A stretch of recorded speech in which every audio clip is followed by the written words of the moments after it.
Papel muy difícil, que es que por una parte hay una aspiración a una creciente porosidad en la frontera norte y un endurecimiento o una política de contención en la frontera sur, lo que de paso también se manifestó en la nueva ley de migración.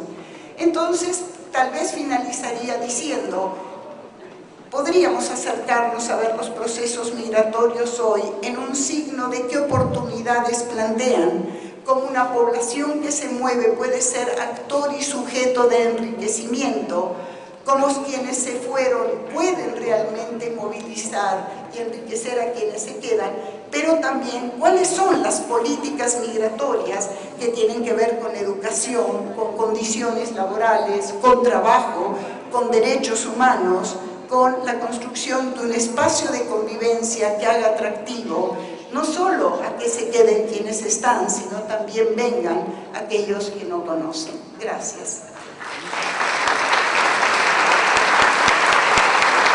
Bueno, interesante las reflexiones que escuchaba ahorita sobre estos mercados laborales segmentados, pero sobre todo esta migración calificada que nos hablaba hace unos segundos Judith, esta migración que ha aumentado, decías, 111%, quiero entender, en el mundo más o menos, ¿no? Eso es lo que más venías diciendo hace unos segundos.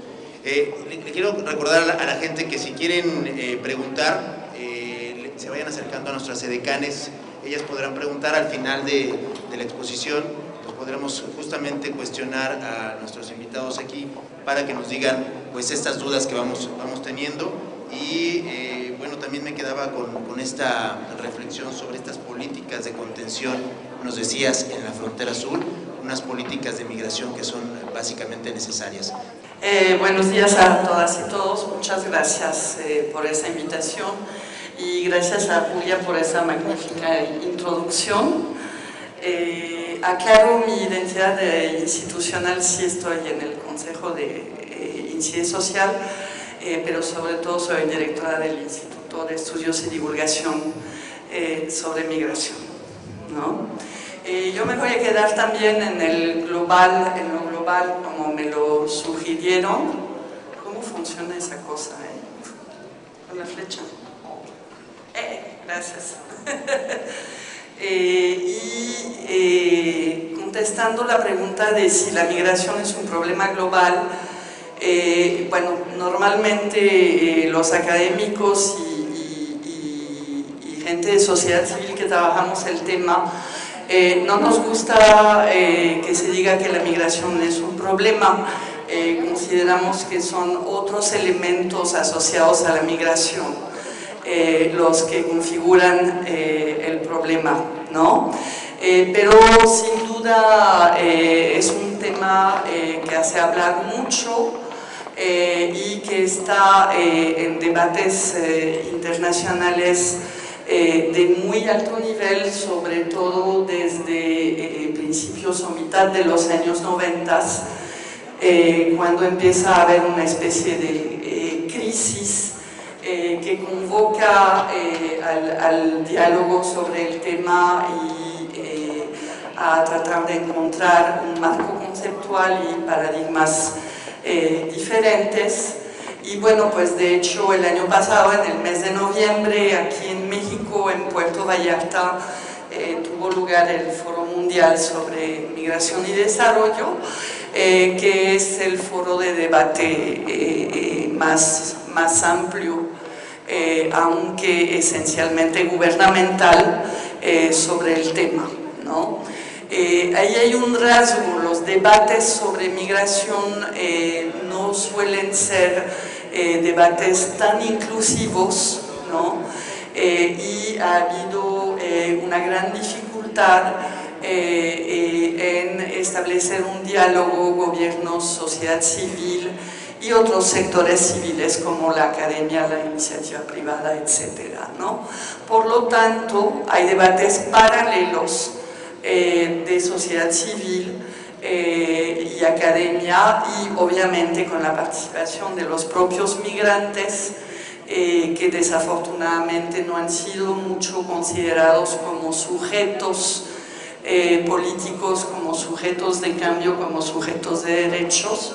Y es el caso, por ejemplo, del Foro Social Mundial de Migraciones y de la Acción Global de los Pueblos sobre Migración, Derechos Humanos y Desarrollo, que también busca dialogar con los foros gubernamentales, ¿no?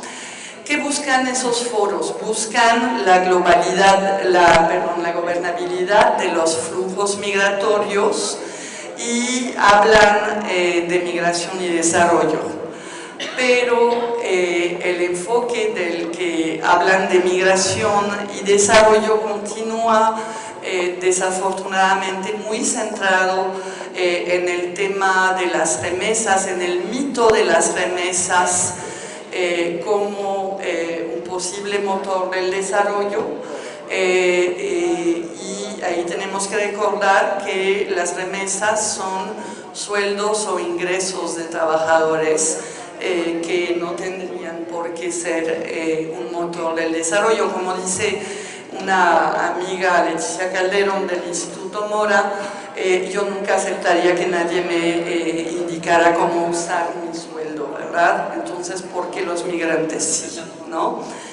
Y hablan de la gestión de las migraciones, sobre todo buscando el restablecimiento de la circularidad migratoria, el establecimiento de programas de trabajo temporal y la invitación al retorno. Es decir, lo que se busca esencialmente es que los trabajadores migrantes, las trabajadoras migrantes, no se queden en su país de empleo, que trabajen y se vayan, ¿no? Y eso, obviamente, desde hace algunos años también enmarcado en un contexto donde el enfoque de seguridad y de soberanía generan tensiones.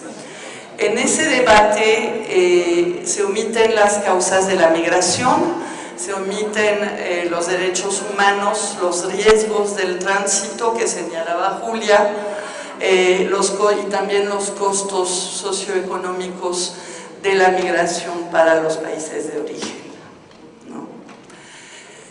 Las causas de la migración, pues es un engranaje que no estamos logrando romper, que incluye obviamente un tema fundamental de desigualdad social y de asimetrías dentro de los países, entre los países y entre las regiones, y un engranaje que entonces mueve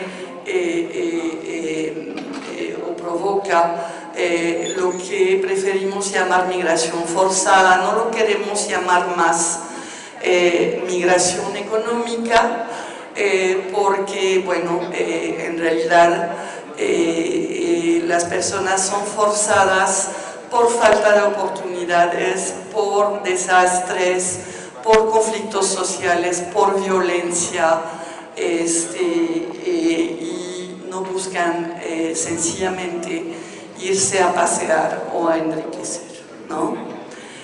El PNUD, en el informe de desarrollo humano que publicó en 2009, dedicado justamente al tema de la movilidad humana y el desarrollo humano, reconoce la importancia de la movilidad humana como un componente esencial de la libertad de las personas, y como un potencial para el desarrollo humano también, ¿no? Qué sensible es esta cosa, perdón. Lo que buscamos entonces desde la sociedad civil ahora es mirar a la migración desde otro paradigma, desde el paradigma de los derechos humanos. Y eso nos obliga primero a poner a las personas migrantes y sus derechos humanos en el centro del debate y como centro de las políticas, estrategias y acciones, ¿no? Y eso nos obliga a pensar cómo avanzar en 3 derechos que son fundamentales: el derecho al desarrollo, el derecho a no emigrar o a quedarse, que también es un derecho fundamental, y asociado a este, obviamente, el derecho a la libertad de movimiento o el derecho a migrar, ¿no?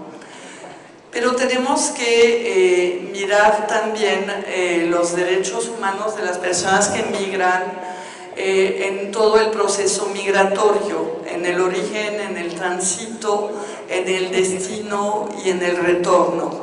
Ese es el espacio, de hecho, previsto por la Convención de las Naciones Unidas para la protección de los derechos de todos los trabajadores migrantes y sus familiares.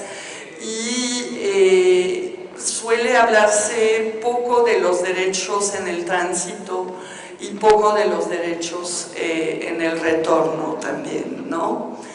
En materia del tránsito, ahí me voy a referir un poco a lo que sucede en México, que creo que es obligado también, ¿no? Y efectivamente, como ya lo decía Julia, que hablaba de una frontera vertical, pues todo el país se ha tornado en una frontera hasta Estados Unidos para los migrantes. No está, como en otros lugares del mundo, ese concepto de cuidado de la frontera, sino que se extiende a todo el territorio, en un contexto donde no podemos negar el peso de la corrupción y de la impunidad, ¿no? Y la debilidad todavía de las instituciones, especialmente las de seguridad pública y de procuración de justicia. Y en ese contexto, entonces, el Estado no ha sido capaz, no ha podido garantizar la seguridad de las personas migrantes en tránsito por México. Los ejemplos han sido en los últimos años numerosos y muy dolorosos, ¿no? Ni tampoco se ha podido garantizar la seguridad de los defensores de sus derechos humanos.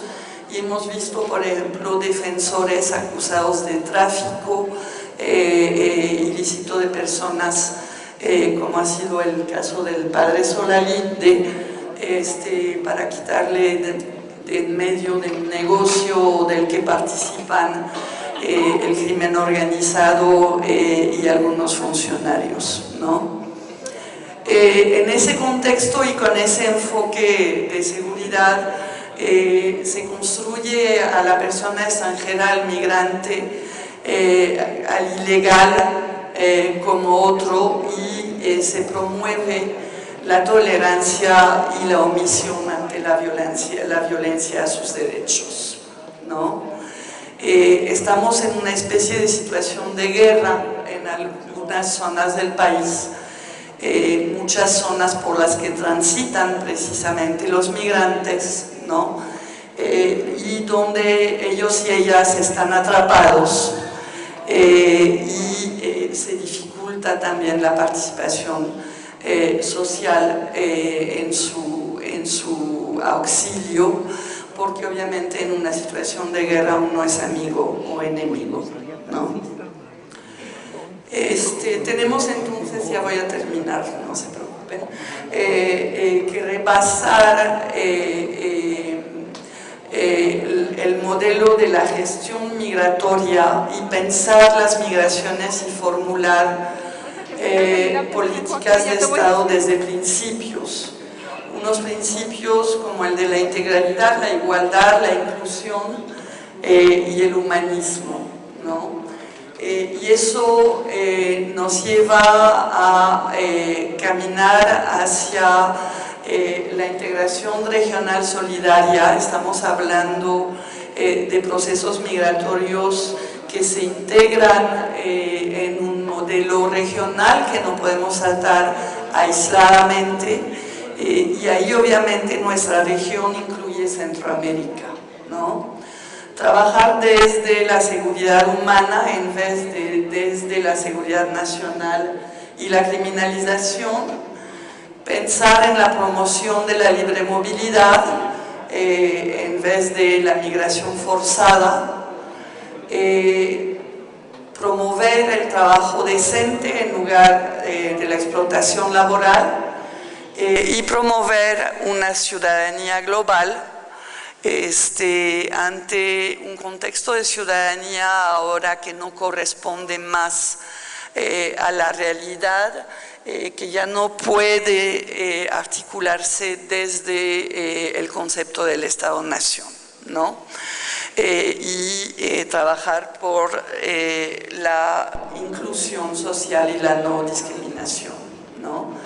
Entonces, seguimos con la gran deuda en México de la política pública migratoria con enfoque de derechos humanos, que debe reconocer e integrar los principios de integralidad, indivisibilidad, interdependencia, no discriminación, igualdad y progresividad de los derechos, que debe de incluir instrumentos concretos para posibilitar la justiciabilidad y exigibilidad de los derechos y el conjunto de acciones y servicios que son necesarios para garantizar cada derecho. Debe obviamente reflejar ese enfoque de derechos humanos en presupuesto y formularse a partir de indicadores de derechos humanos, ¿no?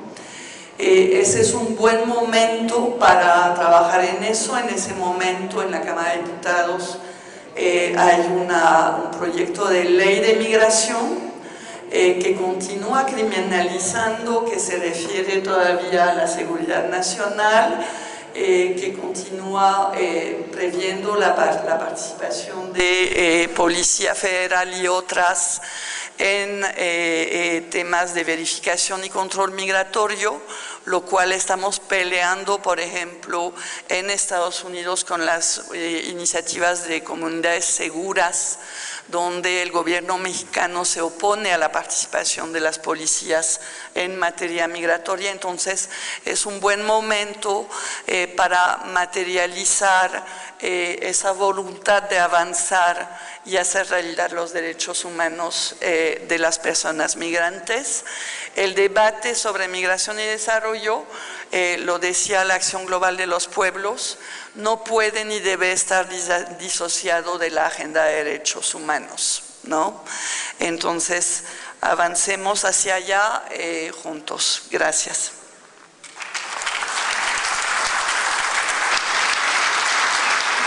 Muchas cosas, pero de repente nos faltan las causas que realmente originan la migración, este asunto de los derechos humanos, los riesgos de tránsito que pocas veces son planteados en los foros y obviamente los costos socioeconómicos. Este asunto de las remesas, de repente las llamamos como motor de desarrollo cuando en realidad, lo decías bien, son salarios de los trabajadores, salarios de estos migrantes.